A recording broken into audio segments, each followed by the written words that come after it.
The stagecoach lurched to a stop in front of the dusty general store, and Sarah Zimmerman stepped down with trembling legs, clutching a worn carpetbag that contained everything she owned in this world, which amounted to 2 threadbare dresses, a broken locket, and the crushing weight of her ruined reputation. Alamosa, Colorado in the summer of 1882 wasn't much to look at. Just a collection of weathered buildings clustered along a dirt road with the San Juan Mountains rising purple and magnificent in the distance. But it was far enough from Kansas City that perhaps no one would know what she had been forced to become in order to survive. The afternoon sun beat down mercilessly as she stood there, watching the stagecoach rumble away in a cloud of dust, leaving her alone in this strange place with exactly $3 to her name and nowhere to go. She had heard about the West from other girls at the brothel, whispered conversations about starting over where no one knew your face or your past, where a woman might find honest work if she was brave enough to leave everything behind. Sarah had saved every spare coin for 2 years, enduring things she tried not to remember, until she finally had enough for the ticket west. The madam had laughed when Sarah told her she was leaving, said she would be back within a month because respectable folk could always smell the shame on girls like them. Sarah adjusted her bonnet and tried to stand straighter despite her exhaustion. She had been traveling for nearly a week, sleeping in stages and depot waiting rooms, eating whatever scraps she could afford. Her dress was wrinkled and dusty, her face probably streaked with grime, but she forced herself to walk toward the general store with as much dignity as she could muster. The bell above the door jangled as she entered, and the conversation between the proprietor and his customer stopped abruptly. Sarah felt their eyes on her, assessing, judging. She kept her gaze down and approached the counter. "I am looking for work," she said quietly. "Any kind of honest work. Cooking, cleaning, washing. I'm a hard worker." The proprietor, a portly man with mutton chops, exchanged a glance with the other customer. "Not much call for hired help around here, miss. Most folks do for themselves." "Please," Sarah said, hating the desperation in her voice. "Anything at all. I can sew, I can tend gardens, I can care for livestock." "There is a boarding house 2 streets over," the proprietor said, not unkindly. "Mrs. Patterson might need help, but I should warn you she is particular about who she takes in." Sarah thanked him and left quickly, feeling their eyes following her out. She found the boarding house easily enough, a 2-story structure with peeling paint and a sagging porch. Mrs. Patterson turned out to be a thin woman with iron gray hair and suspicious eyes that seemed to see straight through to every secret Sarah carried. "I run a respectable establishment," Mrs. Patterson said, arms crossed over her chest. "I cannot have anyone here who might bring trouble or scandal." "I only want to work," Sarah said. "I promise I would cause no trouble." "Where are you from?" Sarah hesitated. "Kansas City." "And why did you leave?" The lie caught in Sarah's throat. She had never been good at deception, which was one reason she had been so miserable in her previous life. "I needed a fresh start," she finally said. Mrs. Patterson's eyes narrowed. "What kind of fresh start?" Before Sarah could answer, a commotion outside drew their attention. Through the window, they could see a wagon being loaded with supplies, and a tall man in work-worn clothes directing 2 younger cowboys. Even from a distance, there was something commanding about his presence, the way he moved with purpose and certainty. "That is Nathan Holbrook, Mrs. Patterson said. Owns the Double H Ranch about 10 miles west of town. Lost his wife to fever 3 years back. Been running that place with just him and his hands, raising cattle and horses." She turned back to Sarah, her expression slightly softer. "I am sorry, but I cannot help you." "I wish you luck, though." Sarah found herself back on the dusty street with the sun beginning to sink toward the mountains. $3 would not last long. She would need to find somewhere to sleep tonight, and then what? Her stomach cramped with hunger and fear. Perhaps the madam had been right. Perhaps girls like her did not get second chances.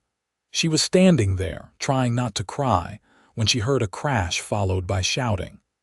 The wagon she had seen earlier had lost a wheel, and supplies were spilling into the street. The tall rancher was examining the broken wheel while his cowboys scrambled to gather the scattered goods. Without thinking, Sarah hurried over and began helping to collect the spilled flour sacks and canned goods. Her hands worked quickly, efficiently, stacking items carefully to prevent further damage. "Much obliged," one of the younger cowboys said, tipping his hat. He could not have been more than 19, with a friendly, open face. Nathan Holbrook straightened from his examination of the wheel and looked at Sarah properly for the first time. He was older than she had first thought, probably in his early 30s, with dark hair touched with sun-bleached strands, and eyes the color of a winter sky. His face was weathered from outdoor work but handsome in a rugged way, with strong features and a firm jaw. There was something about his gaze that made Sarah want to look away, as if he could see too much.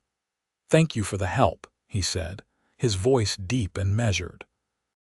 "This is going to take some time to fix. We will have to unload everything and get the blacksmith." "I can help," Sarah heard herself say. "If you need someone to watch your goods or help reload." Nathan studied her for a moment. "You are not from around here." "I arrived today." "I am looking for work." "What kind of work?" Sarah straightened her shoulders. "Any kind of honest work. I can cook, clean, tend animals, mend clothes, keep accounts. I learn quickly and I do not complain." One of the cowboys, an older man with a grizzled beard, made a noise that might have been a laugh or a cough. Nathan shot him a look before turning back to Sarah. "What is your name?" "Sarah Zimmerman." "Where are you from, Miss Zimmerman?" "Kansas City." She met his eyes, trying to project a confidence she did not feel. "I came west for a fresh start like many others." "And you do not have anywhere to stay?" Sarah's cheeks flushed. "Not yet. I will find something." Nathan was quiet for a moment, and Sarah could see him weighing something in his mind. Finally, he said, "My ranch is short-handed. My housekeeper quit 2 months ago to go live with her daughter in Denver, and the place is falling apart. The hands are good with cattle and horses, but hopeless with cooking and keeping house. I can offer room and board and $30 a month if you are willing to work hard." Sarah's heart leaped. $30 was more than she had dared hope for. "Yes," she said quickly. "Yes, I would be very grateful for the opportunity." "I should tell you up front," Nathan said, his expression serious. "It is a working ranch. We are up before dawn and the days are long. The house is not fancy and living out there can be lonely. The nearest neighbor is 5 miles away." "That sounds perfect," Sarah said and meant it.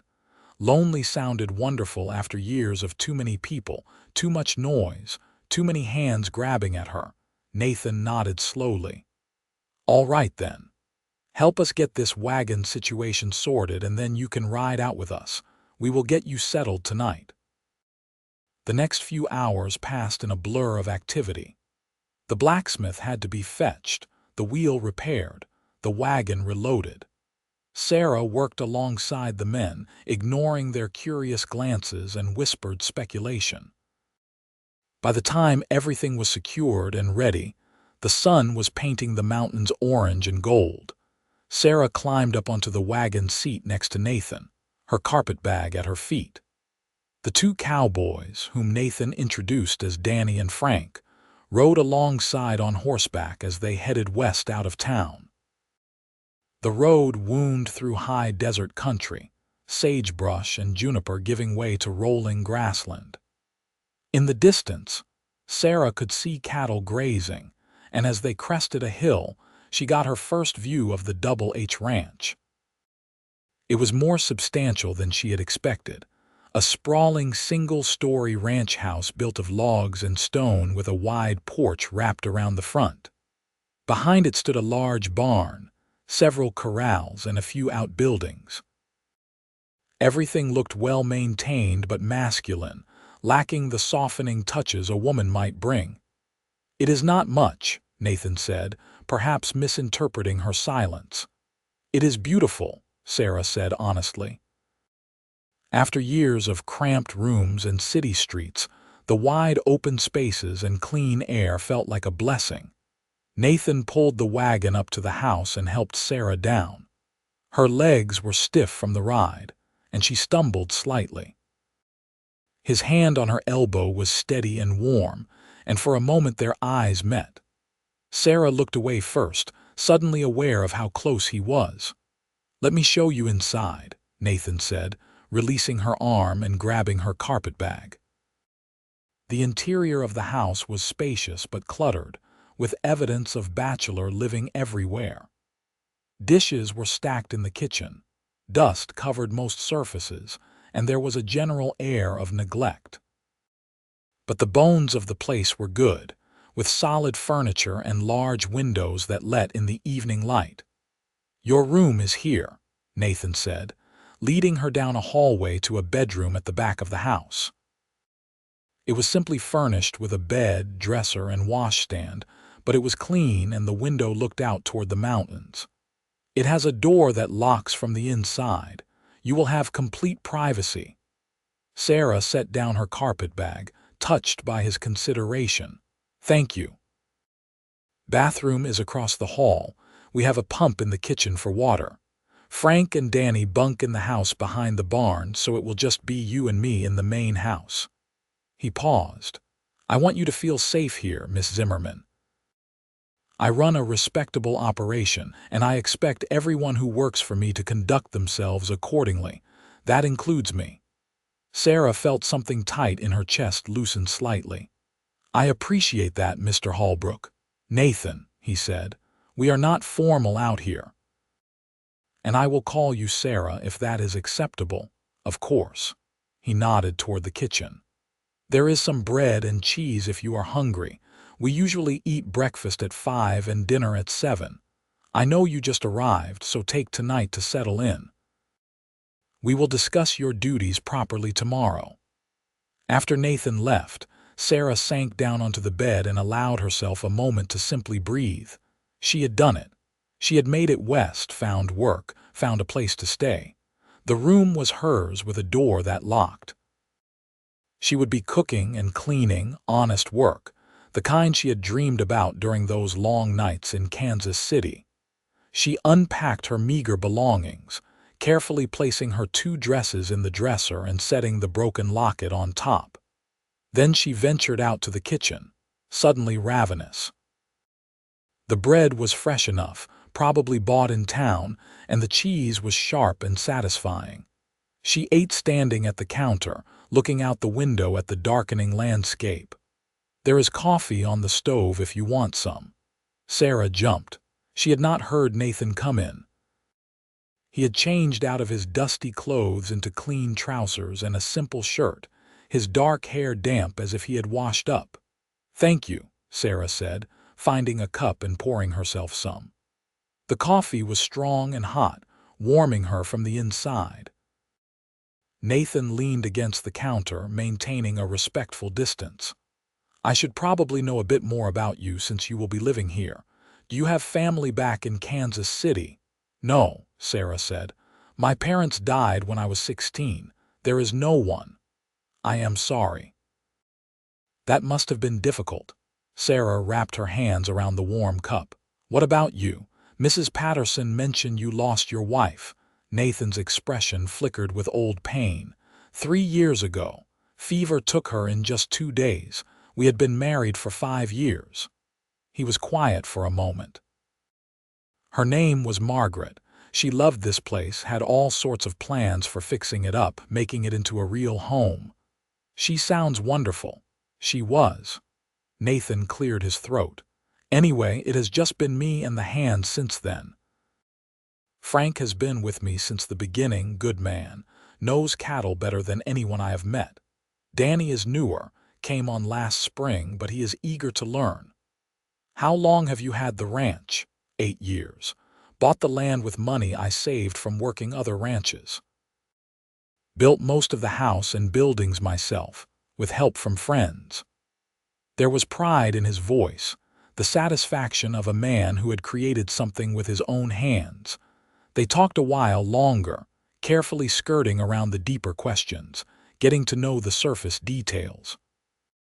Nathan explained about the ranch operations, the cattle they raised, the horses he was beginning to breed. Sarah found herself relaxing slightly, lulled by the quiet confidence in his voice and the peaceful sounds of night settling over the land. When exhaustion finally overtook her, Nathan walked her to her bedroom door. "Get some rest," he said gently. "Tomorrow we'll come early." Sarah locked the door behind her, changed into her nightgown, and climbed into bed. The mattress was more comfortable than anything she had slept on in years, and the silence was profound after the constant noise of the city. As she drifted off to sleep, she thought that maybe, just maybe, she really could start over here. She woke to the sound of roosters crowing and pale light filtering through her window. For a moment she was disoriented, and then memory flooded back. The ranch. Nathan. Her new life. Sarah dressed quickly in her better dress, pinned up her hair, and ventured out to the kitchen. Nathan was already there, attempting to make coffee and failing based on the frustrated expression on his face. "Let me," Sarah said, taking over. She found what she needed and soon had fresh coffee brewing and was investigating the pantry. There were eggs, bacon, flour, and other staples. Within half an hour she had breakfast ready, proper biscuits and gravy with bacon and eggs. Frank and Danny came in just as she was setting everything on the table, their eyes widening at the spread. "Well now," Frank said, breaking into a grin. "This is more like it." They ate with the focused intensity of men who did hard physical labor, and Sarah felt a flush of satisfaction at their obvious enjoyment. Nathan looked up at her several times, something like approval in his expression. After breakfast, Nathan showed her around the property properly. The barn housed a dozen horses, beautiful animals with intelligent eyes. There was a chicken coop, a smokehouse, a root cellar, and a vegetable garden that had gone mostly to weeds. "Margaret used to keep the garden," Nathan said, looking at the overgrown plot. "None of us have the time or know how to maintain it." "I can fix this," Sarah said, already planning. She had helped her mother with their garden as a girl before everything fell apart. They discussed her duties in detail. She would handle all cooking and cleaning, maintain the garden, care for the chickens, and help with food preservation and other household tasks. In exchange, she would receive her room and board, $30 a month, and 1 day off per week to do as she pleased. "We treat our people fairly here," Nathan said as they walked back to the house. "But I expect honest work in return. Can you give me that?" "Yes," Sarah said without hesitation. "I promise I will work hard." And she did. Sarah threw herself into her new responsibilities with a determination born of desperation and hope. She woke before dawn to start breakfast, spent her days cooking and cleaning and working in the garden, and fell into bed each night exhausted but satisfied. The house slowly transformed under her care. She scrubbed floors and windows, organized cupboards, mended curtains, and brought order to the chaos. The men noticed and appreciated it, Frank commenting that it was starting to feel like a proper home again. But it was the garden that became Sarah's special project.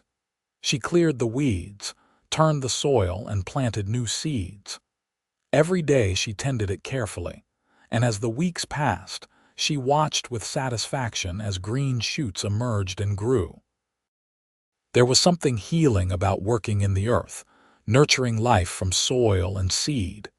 Nathan often found excuses to check on her progress.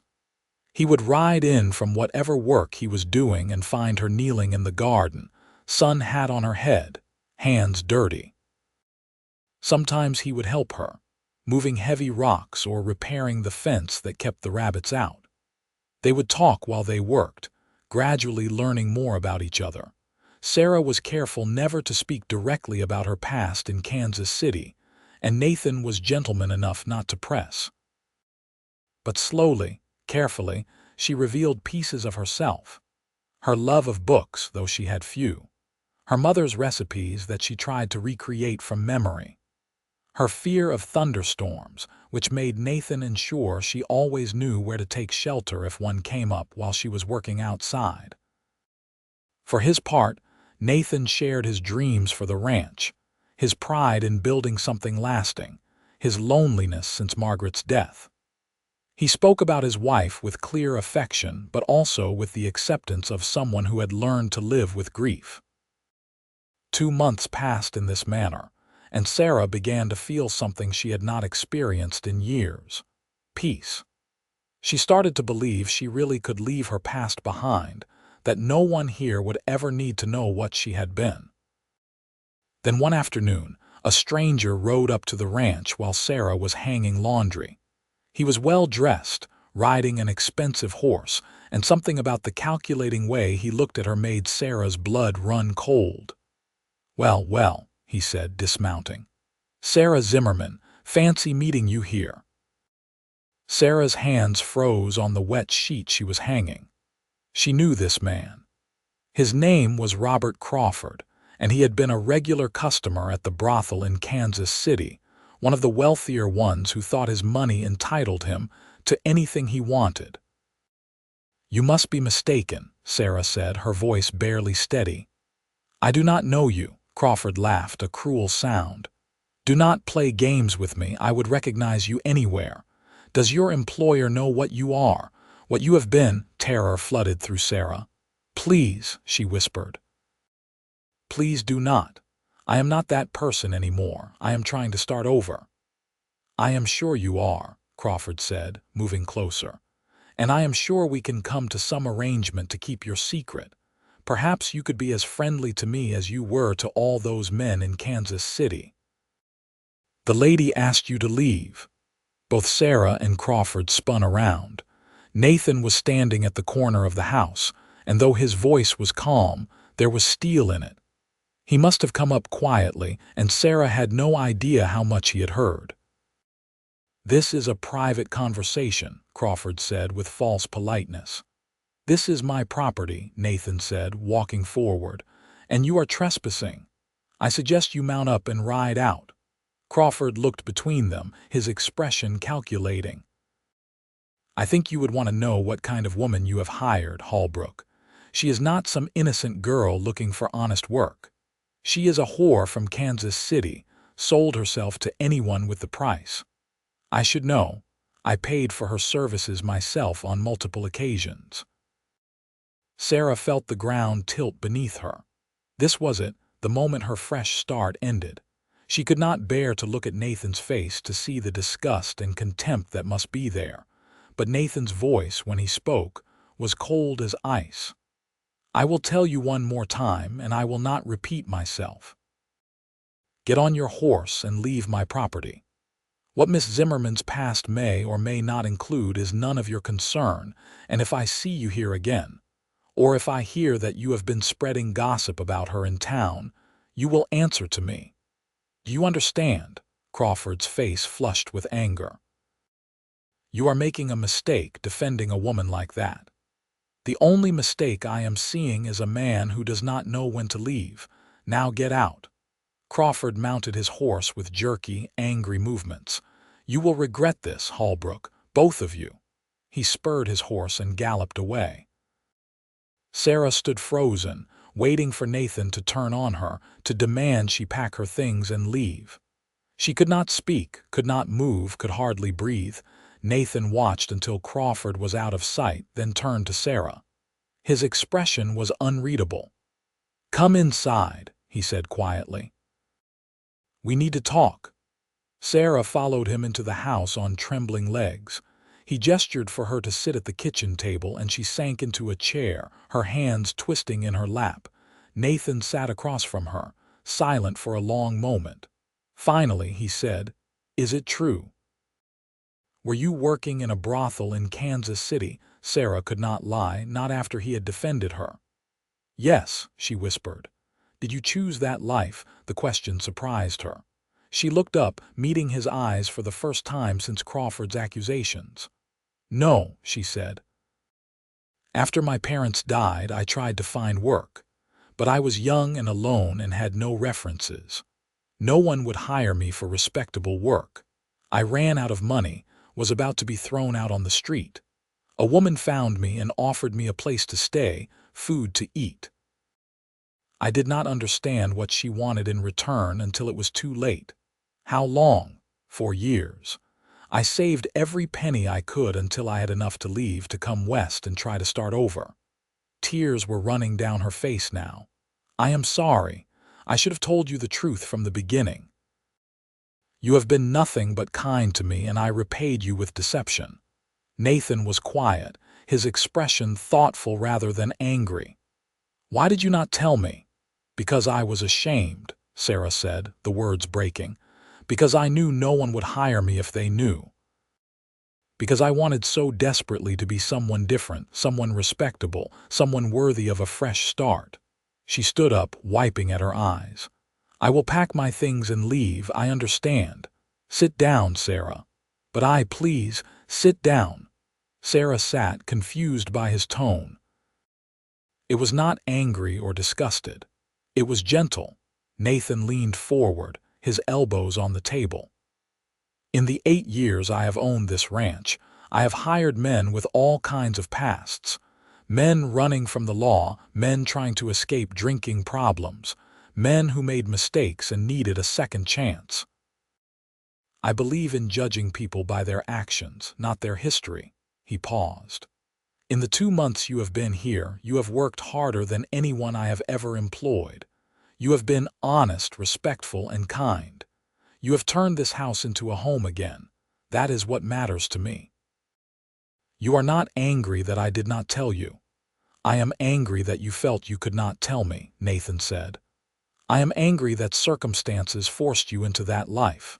I am angry that men like Crawford exist who would use your past to hurt you, but angry at you. No." Sarah felt something break open inside her chest, something that had been locked tight for years. "Why are you being so kind to me? After what you know now?" Nathan looked at her for a long moment, and Sarah saw something shift in his expression, something that made her breath catch. "Because I do not believe your past defines you," he said.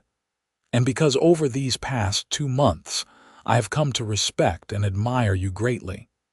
You are one of the bravest people I have ever met, Sarah. It takes courage to leave everything and start over. It takes strength to rebuild your life from nothing." "I do not feel brave," Sarah said. "I feel scared all the time." "Bravery is not the absence of fear," Nathan said. "It is doing what needs to be done despite the fear." He reached across the table and, after a moment's hesitation, took her hand in his. His palm was calloused from work, warm and strong. "You do not have to be scared here. This is your home for as long as you want it to be. No one will harm you or judge you while I am around." Sarah looked down at their joined hands, overwhelmed by the simple kindness of the gesture. She had been touched by so many men over the years, but this felt different. This felt like it mattered. The days following Crawford's visit were tense. Sarah waited for judgment from Frank and Danny, assuming Nathan must have told them, but if he had, they gave no indication of it. They treated her exactly as they always had, with respect and gratitude for her cooking. But things had shifted between Sarah and Nathan, subtle changes that neither of them spoke about directly. He found more reasons to be near her, helping with tasks she could easily have managed alone. She caught him watching her sometimes with an expression she could not quite read, something between concern and something else, something warmer. One evening, as Sarah was preparing dinner, a sudden summer storm rolled in off the mountains. Thunder cracked overhead, and Sarah dropped the spoon she was holding, her hands shaking. She hated storms, always had, but especially after a night in Kansas City, when thunder had covered the sounds of a customer getting violent, when no one had heard her screaming for help. Sarah. She had not heard Nathan come in. He was there suddenly, concern written across his face. "Are you all right? Just the storm," she managed to say. "I am fine." But she was not fine, and they both knew it. The thunder rolled again, closer this time, and Sarah flinched. Without a word, Nathan crossed the kitchen and pulled her gently into his arms. It was the first time he had held her, and for a moment Sarah stiffened, instincts from her past making her want to pull away. But then his hand came up to cradle the back of her head, protective rather than possessive, and she felt herself relax into his embrace. "I have got you," Nathan said quietly. "You are safe, I promise." They stood there while the storm raged outside, and Sarah let herself be held, let herself accept comfort without fear or expectation of something demanded in return. When the thunder finally faded into the distance, she pulled back reluctantly. "Thank you," she said softly. Nathan's hands lingered on her shoulders for a moment before he released her. "Anytime," he said, and the way he looked at her made Sarah's heart race in a way that had nothing to do with fear. The summer deepened, days of hard work under the bright Colorado sun. Sarah's garden flourished, providing fresh vegetables for meals and surplus to preserve for winter. She made friends in town on her weekly trips, other women who appreciated her quiet competence and did not pry too deeply into her past. Life settled into a rhythm that felt almost normal, almost peaceful. But Sarah was increasingly aware of Nathan in ways that both thrilled and terrified her. She noticed the way his shirt stretched across his shoulders when he was working, the sound of his laugh when Danny said something funny at dinner, the gentleness in his hands when he helped her move something heavy. She found herself thinking about him at odd moments, wondering what he was doing out on the range, looking forward to his return each evening. It was dangerous, these feelings. She had no right to them, no business entertaining romantic notions about a man as good and honorable as Nathan. He had given her a job and a home, nothing more. The fact that he had been kind about her past did not mean he could ever see her as anything other than his housekeeper. Nathan, for his part, was wrestling with his own realizations. He had not expected to feel this way again, had thought that part of his heart died with Margaret.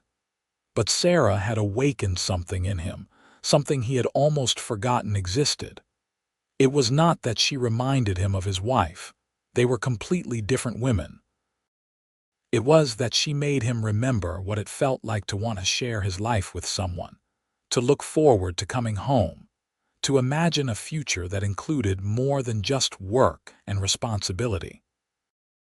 But he held back, unsure if his feelings were returned, worried about taking advantage of her position in his household. Sarah depended on him for her livelihood and her home. The last thing he wanted was to make her feel pressured or uncomfortable. Autumn arrived, painting the aspen trees gold against the evergreen backdrop of the mountains.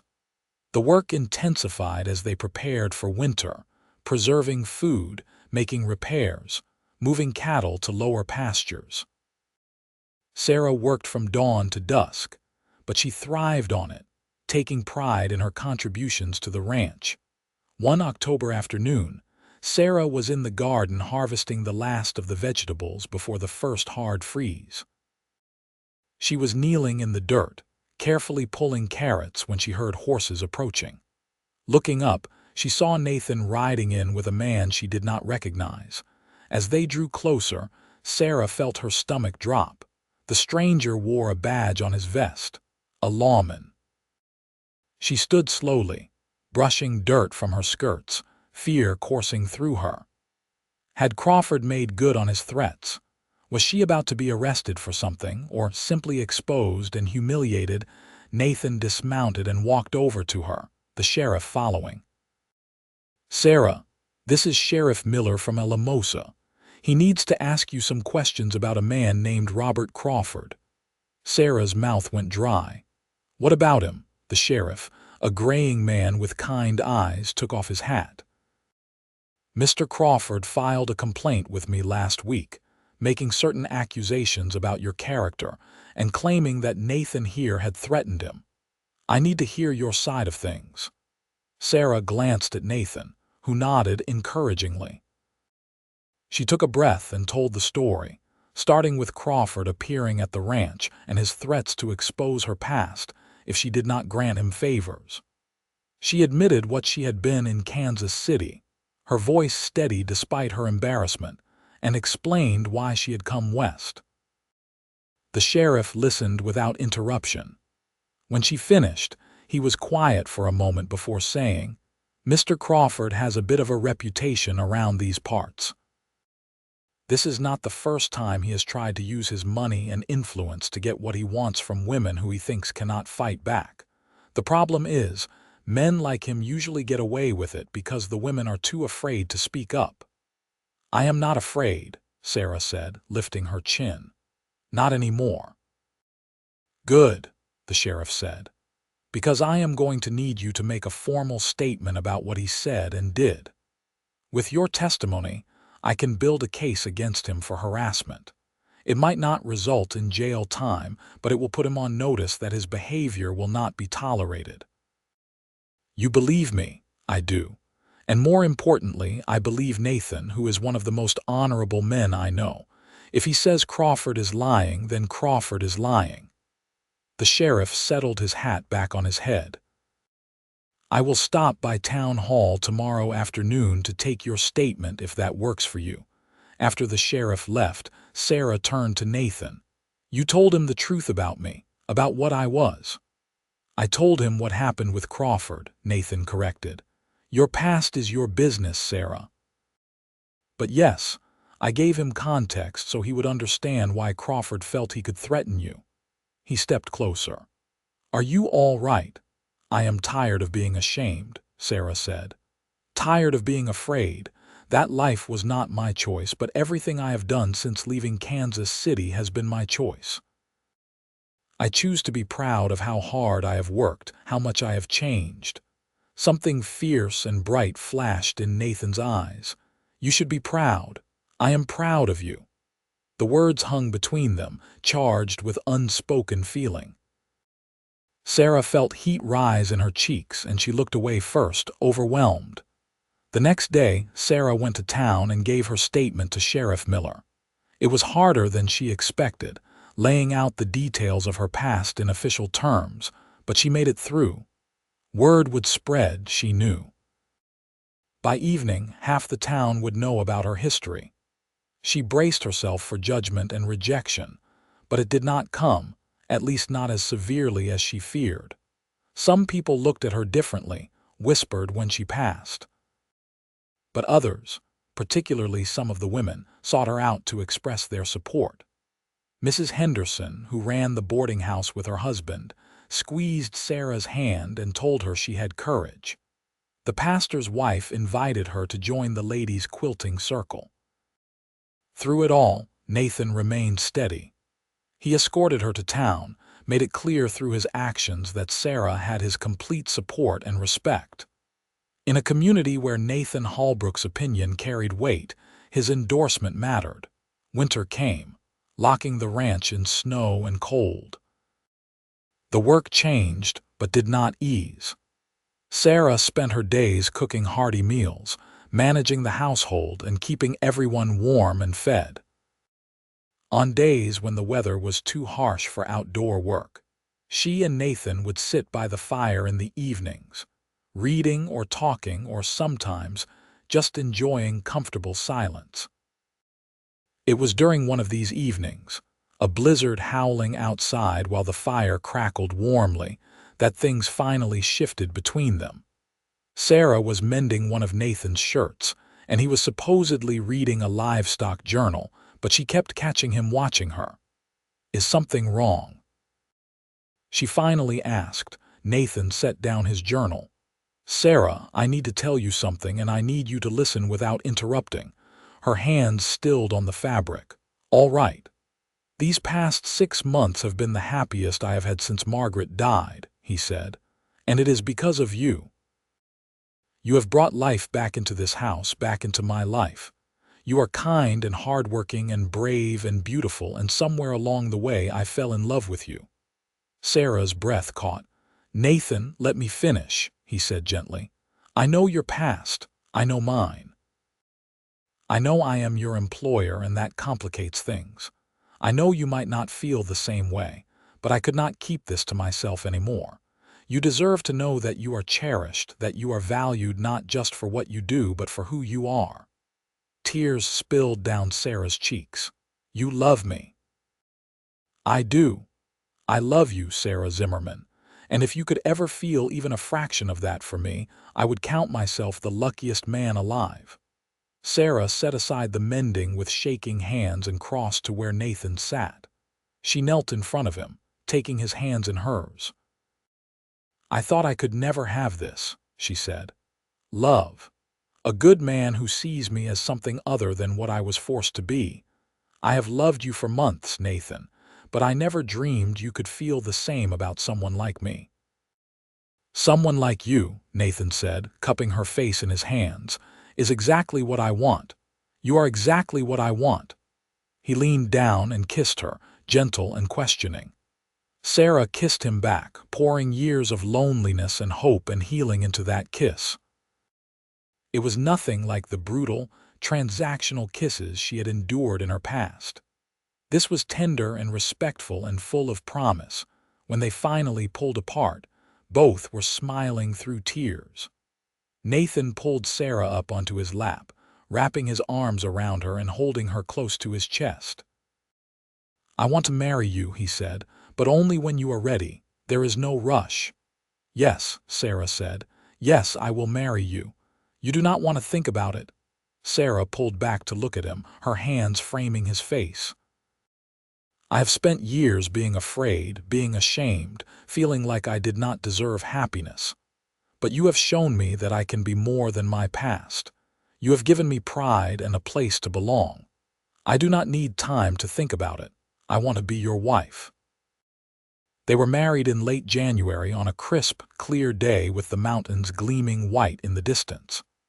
The ceremony was small, held in the little church in Alamosa with Frank and Danny as witnesses, and a handful of friends in attendance. Sarah wore a new dress that Nathan had insisted on buying, pale blue wool that brought out the color of her eyes. As she walked down the aisle toward Nathan, seeing the love and pride shining in his face, Sarah felt the last chains of her past fall away. She was no longer that frightened girl selling herself to survive. She was Sarah Holbrook, rancher's wife, respected member of the community, woman building a life of purpose and love.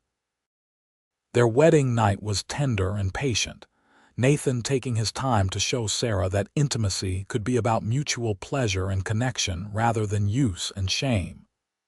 He was gentle with her, aware of her history, making sure she felt safe and cherished.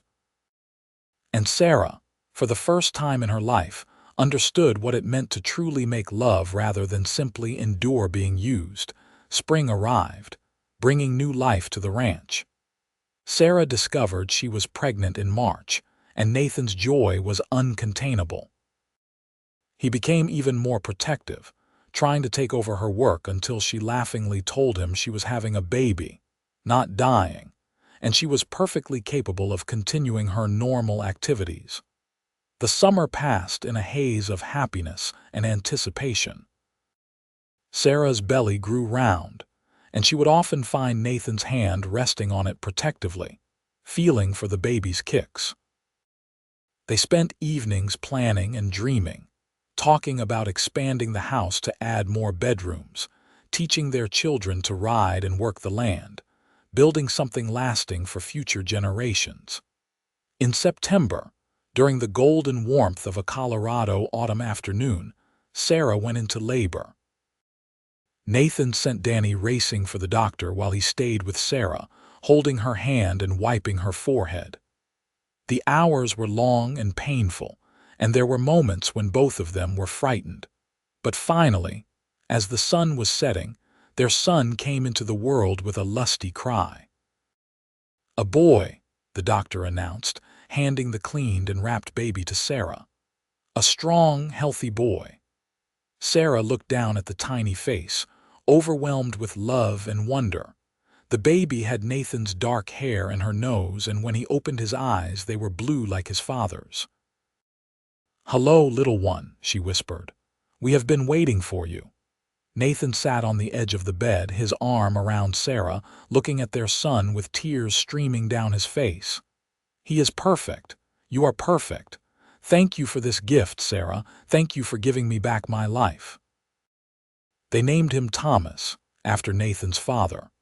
Thomas Holbrook grew into a healthy, happy child who loved the ranch and everything about it. By the time he was 2, Sarah was pregnant again, and their daughter, Emma, joined the family in the spring of 1886. Life settled into a rich rhythm of work and family. The ranch prospered under Nathan's management, and Sarah became known throughout the county for her hospitality and kindness. She opened their home to others who needed help, offering employment and second chances to those the rest of society had written off.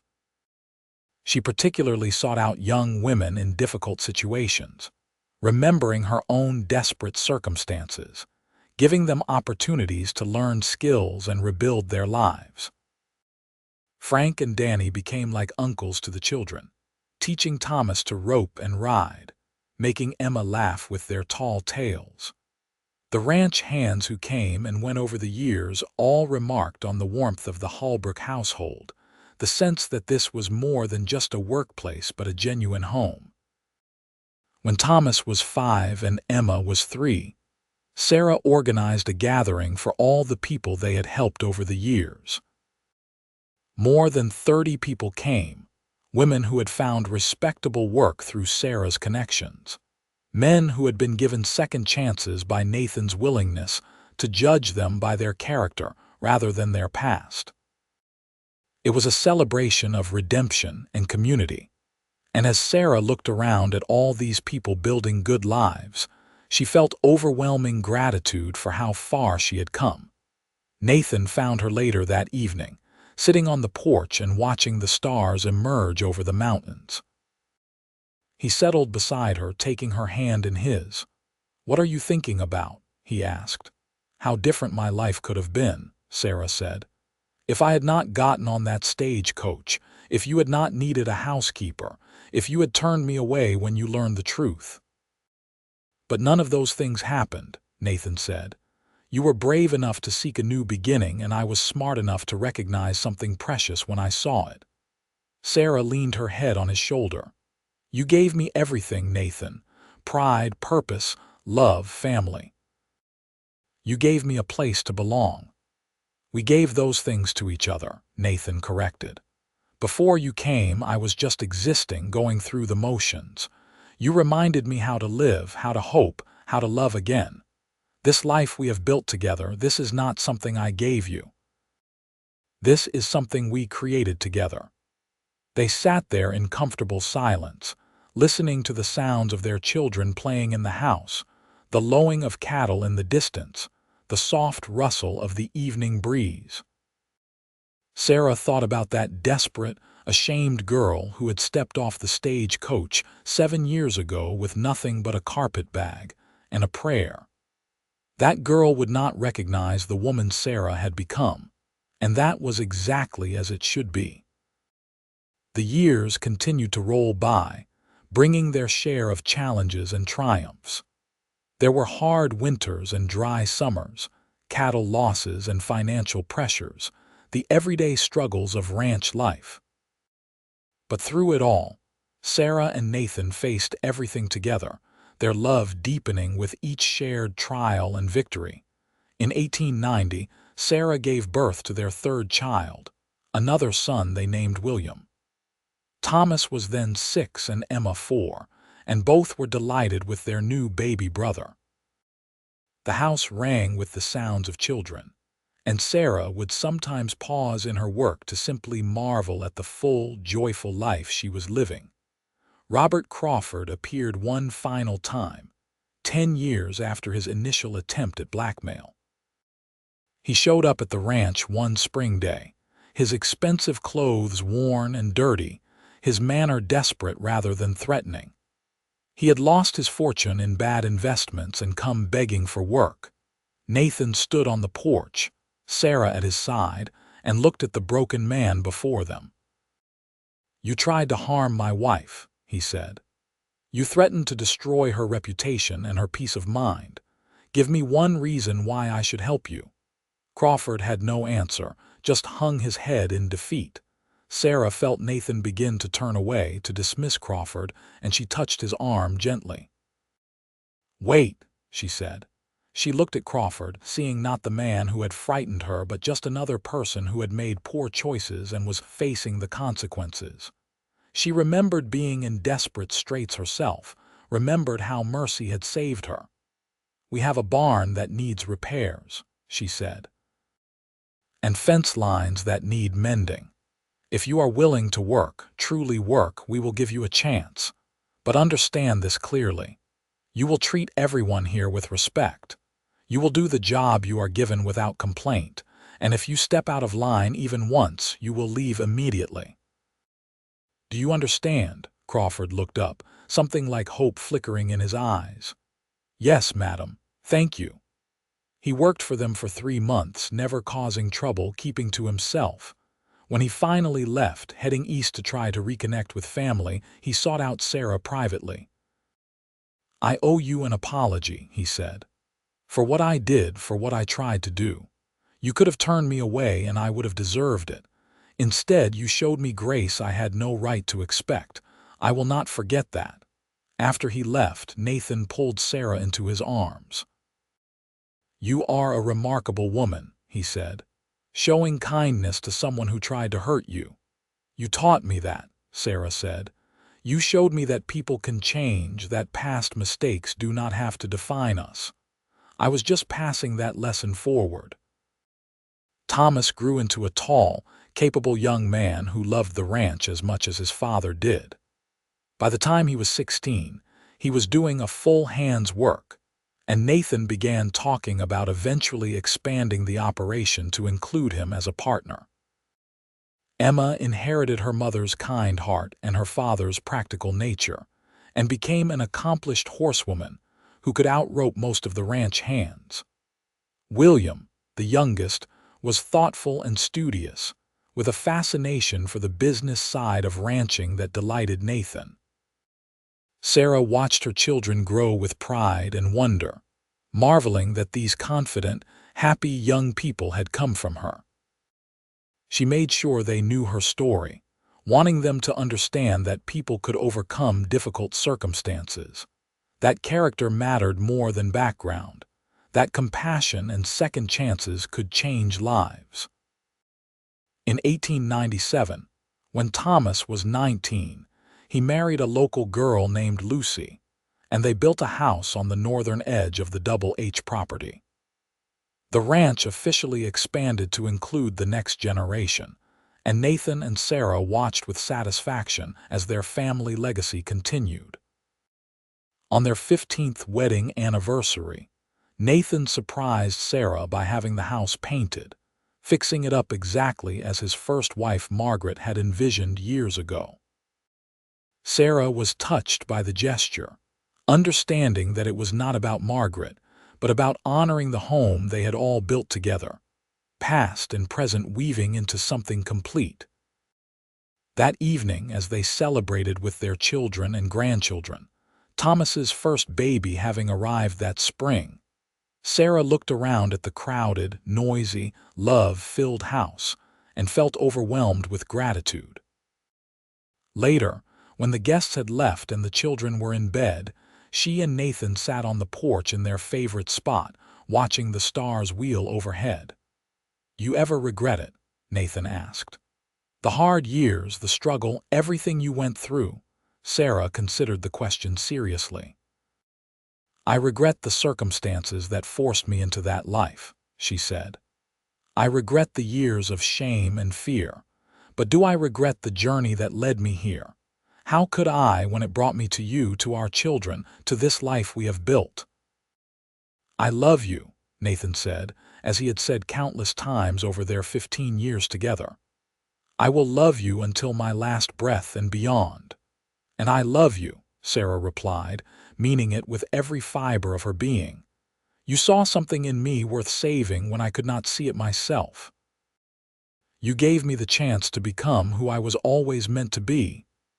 They sat there in the gathering darkness, hands clasped, hearts full. The girl who had arrived with nothing but shame was long gone, replaced by a woman of strength and grace, a woman who had found not just redemption but purpose, not just acceptance but love, not just a home but a place where she truly belonged. The years continued their steady march, bringing the turn of the century and all the changes that came with it. The Double H Ranch remained a fixture in the community, known for its quality livestock and the integrity of its owners. Sarah and Nathan grew older together, their hair turning gray, their faces lined with years of laughter and sun and honest work. Emma married at 22, bringing home a man who loved her fierce spirit and shared her passion for horses. They settled on the southern portion of the ranch, building their own house and raising their own children. William, true to his studious nature, studied business in Denver but returned home to help modernize the ranch operations, implementing new record-keeping systems and finding better markets for their cattle and horses. By 1905, Sarah and Nathan had 7 grandchildren, with more on the way. The original ranch house had been expanded and modified to accommodate family gatherings, with a large dining table where everyone could squeeze together for Sunday dinners. Sarah was 51 years old, Nathan 55. They had been married for 23 years, and somehow the love between them had only deepened with time. Nathan still looked at Sarah with the same tenderness and admiration as when he had first kissed her by the fire all those years ago. Sarah still felt her heart lift when she saw him riding in from the range, still marveled that this good, honorable man had chosen her. One evening, as they were preparing for bed, Nathan suddenly took Sarah's hand and pulled her to the mirror that hung over their dresser. They stood there together, looking at their reflections. "Look at us," Nathan said softly. "Gray and weathered and not young anymore. Speak for yourself," Sarah said with a smile. "I think we look distinguished," Nathan laughed, wrapping his arms around her from behind. "Do you remember what you looked like the day you arrived? So thin and frightened, clutching that old carpet bag like it was the only thing keeping you tethered to the world." "I was terrified," Sarah admitted, certain that someone would see through me, that I would be exposed and rejected. "And now look at you. Look at the woman you have become, the wife, the mother, the grandmother, the heart of this family, the person everyone turns to for wisdom and comfort." Nathan pressed a kiss to her temple. "I am so proud of you, Sarah, so grateful for every day we have had together." Sarah turned in his arms, reaching up to touch his face. "You made this possible. You and your willingness to see past what I had been to what I could become." "We made this possible," Nathan corrected, as he always did. "Together." They lived 20 more years together, watching their children have children, seeing the ranch pass to the next generation. They traveled a bit, visiting Denver and San Francisco, marveling at how the world was changing. But they always returned home to the Double H, to the mountains and the wide skies and the land they had worked together for so long. Sarah passed first, at the age of 71, peacefully in her sleep with Nathan holding her hand. The funeral drew people from across the county, all the lives she had touched over the years coming to pay their respects. Her children and grandchildren spoke about her kindness, her strength, her ability to see the best in people and help them see it in themselves. Nathan lived another 3 years, cared for by his family, still walking the land he loved until the very end. When he died at 78, his children buried him next to Sarah on a hillside overlooking the ranch, where they could rest together forever with a view of the mountains they both loved. At the funeral, Thomas spoke about his parents' love story, about the woman who had arrived with nothing but shame and the man who had given her pride and a place to belong. He talked about how their love had created not just a family, but a legacy of compassion and second chances that would continue through generations. "My mother taught us that our past does not define us," Thomas said, his voice steady despite his grief. "My father taught us that everyone deserves to be judged by their character and their actions." Together, they showed us what real love looks like, the kind that builds and heals and lasts. Years later, when Thomas was an old man himself, he would walk up to that hillside where his parents were buried and remember. He would think about the stories his mother had told him about her early life, the hard years before she found her way to the Double H. He would marvel at her courage and his father's capacity for seeing beyond social judgment to the person beneath. The Double H Ranch continued through the generations, each new caretaker adding their own chapter while honoring the foundation Sarah and Nathan had built. And while the world changed dramatically over the decades and centuries, the core lesson remained the same: that love can heal, that everyone deserves a second chance, and that home is not just a place but the people who see you, accept you, and choose to build a life with you. Sarah Zimmerman Holbrook's story became something of a legend in the family, passed down through the years as a reminder that it is never too late to start over, that shame can be transformed into pride, and that sometimes the most beautiful love stories begin with someone brave enough to seek redemption, and someone else compassionate enough to offer it. On quiet evenings, when the wind whispers through the Colorado mountains, and the stars shine bright over the ranch that still bears the Double H brand, you can almost feel the presence of that love story, the woman who arrived with nothing and the man who gave her everything, their spirits forever woven into the land they loved and the legacy they created together.